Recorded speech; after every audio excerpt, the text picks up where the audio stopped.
My husband slapped me when I caught him cheating with his sister's best friend, then I found out they had been hiding their baby for a year. I, 28F, had been married to my husband Wally, 30M, for 5 years when everything fell apart. We met during our junior year of college through mutual friends at a campus party. Wally was a quiet, smart type who always seemed to know exactly what to say to make me laugh. After that party, we kept running into each other at the campus coffee shop where I worked part-time. He would stay for hours, claiming he could concentrate better there than in the library, but I knew he was just trying to spend time with me. We started dating a few months later, and things moved pretty quickly. My friends warned me that we were rushing things, but I was so in love I didn't listen. Wally was different from the other guys I dated. He was ambitious, caring, and seemed to understand me perfectly. We moved in together right after graduation when we both got jobs in the same city. Looking back, maybe I should have seen the red flags. Wally proposed after just a year of living together, saying he couldn't imagine life without me. We got married 6 months later in a small ceremony. My mom wasn't too happy about the rush. She kept telling me that I was too young to tie myself down. But I thought she was just projecting her own failed marriage onto me. See, my parents had a terrible marriage. My dad cheated on my mom multiple times throughout their relationship. The first time I caught him was when I was 10. He was kissing our neighbor in our garage when he thought nobody was home. I kept that secret for 2 years until my mom finally caught him herself with someone else. They divorced when I was 12, and it destroyed my mom for years. She never really trusted anyone again after that. I told Wally all about this history early in our relationship. I made it clear that infidelity was my one absolute deal breaker. He seemed to understand and always reassured me that he would never do anything to hurt me like that. He even suggested we share phone passwords and locations as a way to build trust. That's why it was so strange when he started getting protective of his phone about a year ago. At first, it was subtle things. He started putting his phone face down whenever I was around. Then he changed his password and said it was a new company security policy. He added a fingerprint lock and stopped using his phone around me altogether. When I asked about it, he would get defensive and say I was being paranoid. The late nights at work started around 8 months ago. Wally said his team had a big project with tight deadlines, so he needed to stay late several times a week. He works as a software developer at a tech startup, so crazy hours weren't completely unusual. But something felt different this time. He would come home looking guilty rather than tired, and he started showering as soon as he got home, something he never used to do. That's when Betty, 25F, entered the picture. She was a new developer who joined Wally's team about 6 months ago. I met her at the company holiday party in December. She seemed sweet and innocent, always asking Wally questions about coding and career advice. I actually felt bad for her because she was clearly struggling to fit in with the mostly male development team. Wally started mentoring her, or at least that's what he told me. She would message him constantly, even on weekends, with urgent questions about work. I asked him once if it was appropriate for her to contact him so much outside of work hours. He got angry and accused me of being jealous and unsupportive of his career. Looking back, I can't believe how blind I was. The signs were all there, the secret phone calls, the late nights, the defensive behavior. But I trusted him completely. I kept telling myself that Wally would never do what my dad did. He knew how much that would hurt me. 3 months ago, everything fell apart. I came home early from work with a terrible migraine. These headaches run in my family, and when they hit, I can barely function. I just wanted to take my medication and sleep it off. I never expected to find my husband in our bed with Betty. The images burned into my brain, then tangled in the sheets that I had bought for our anniversary. Betty's clothes were scattered all over our bedroom floor. There were wine glasses on the nightstand. They had been drinking the expensive wine Wally's parents gave us for Christmas. I completely froze in the doorway. Wally jumped out of bed like he'd been electrocuted and started grabbing his clothes. Betty just sat there with the sheets pulled up to her chin, looking more annoyed than ashamed. When I finally found my voice and asked what was happening, Wally had the audacity to tell me to keep my voice down, like I was the one doing something wrong. I started screaming then, all the hurt and betrayal just came pouring out. That's when Wally did something I never thought he was capable of. He slapped me across the face. Hard. Then he grabbed my arms and told me to shut up and let him explain. He said it wasn't what it looked like, which was ridiculous because it was exactly what it looked like. The slap shocked me back to reality. I yanked away from him and ran out of the room. I grabbed my phone and keys from the entry table and drove straight to my best friend Kelly's place. My hands were shaking so badly I had to pull over twice. Wally kept calling and texting the whole time, leaving messages about how it was a one-time mistake and begging me to come home so we could talk. I stayed at Kelly's that night, barely sleeping. The next day, I waited until I knew Wally would be at work before going back to the house. I just wanted to pack some clothes and grab important documents like my passport and birth certificate. That's when I found Betty's diary in Wally's bedside drawer. She must have forgotten it in her rush to leave.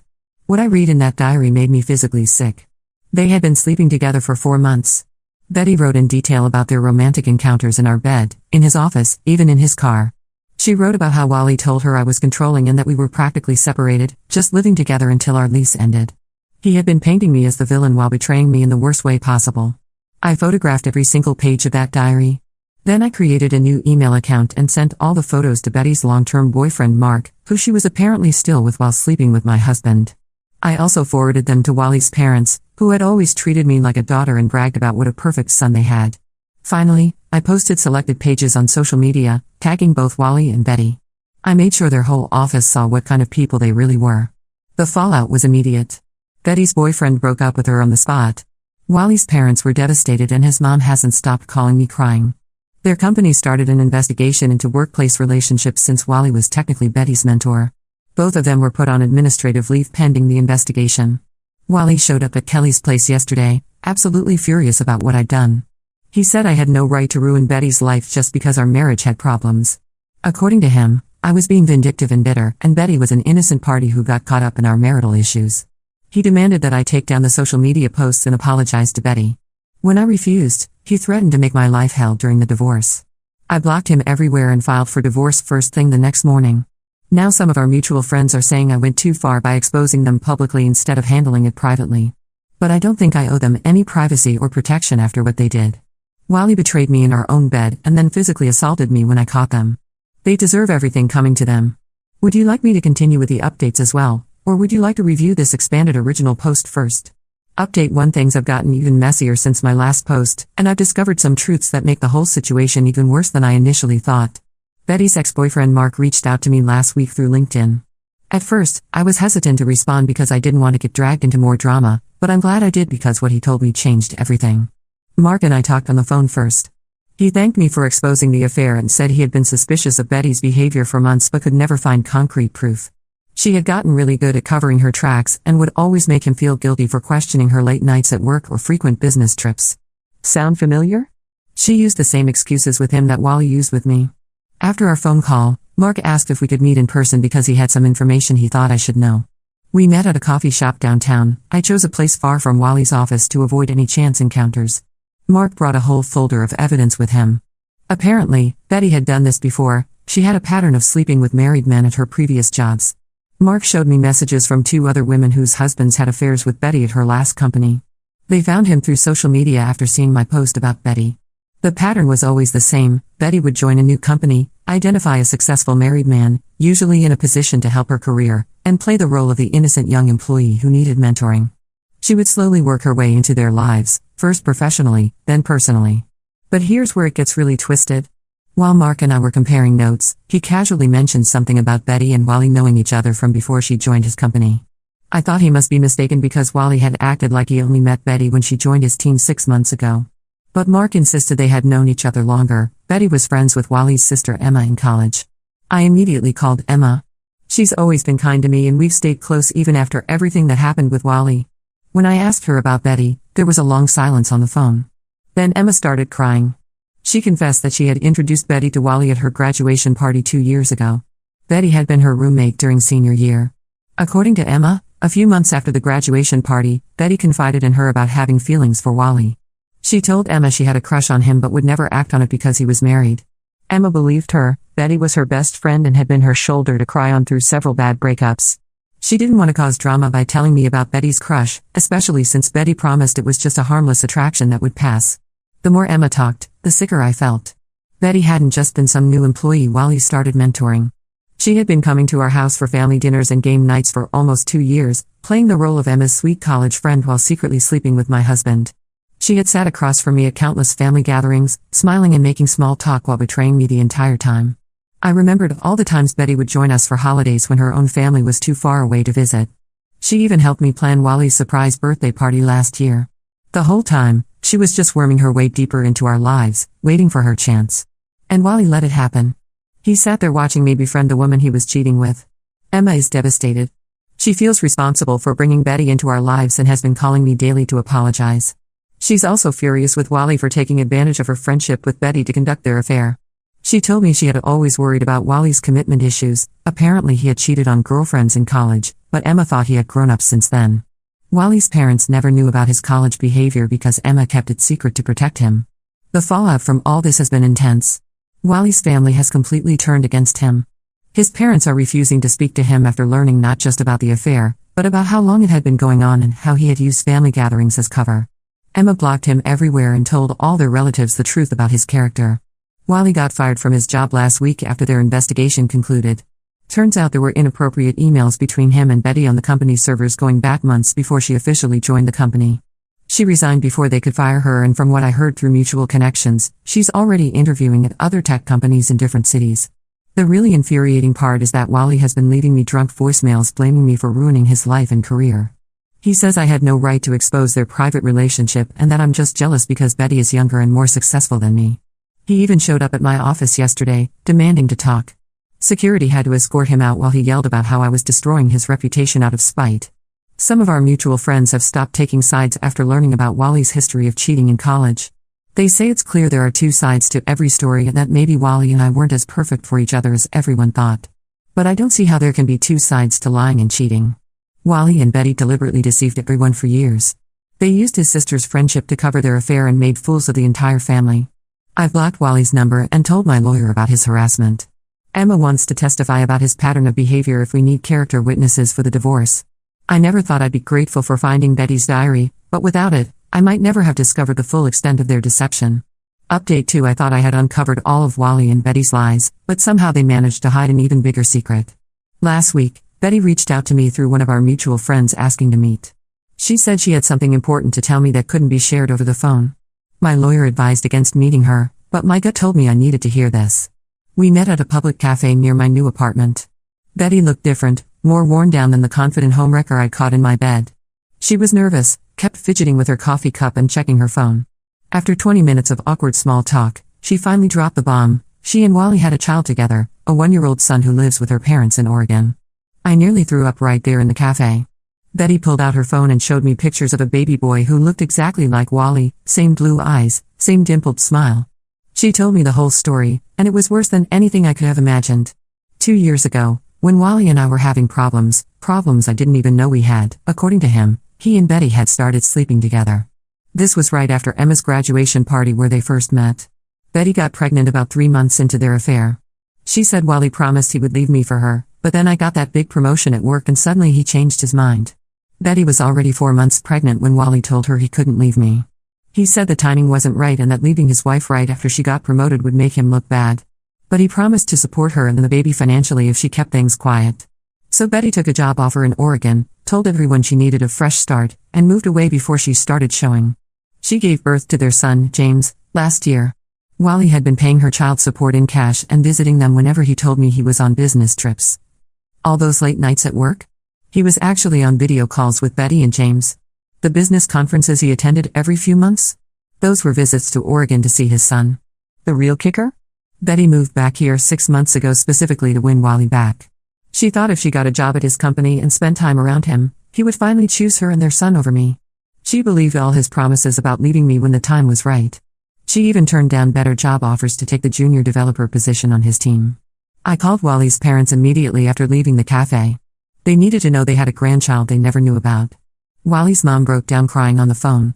His dad was so angry he nearly drove to Wally's new apartment to confront him, but Wally's mom talked him down. They're devastated about having missed the first year of their grandson's life. Wally couldn't deny it when his parents confronted him. The evidence was all there: money transfers to Betty's account disguised as work expenses, airline tickets to Oregon, hotel receipts. He'd been maintaining a whole secret family while playing the perfect husband with me. He even helped me pick out furniture for what would have been our nursery, all while knowing he had a son with another woman. The worst part is that Betty actually tried to defend Wally during our meeting. She said he was under a lot of pressure trying to balance both relationships, and that he really did love both of us in different ways. She thought I should understand because relationships are complicated. As if having a secret child with a married man is just some complex relationship situation and not complete betrayal. I asked Betty why she decided to tell me now, after everything exploded. She said she felt guilty seeing how Wally's family was suffering and thought they deserved to know about James. But I think the real reason is that Wally's been pulling away from her since they both lost their jobs. She wanted to force his hand, either he commits to her and James publicly, or she exposes everything.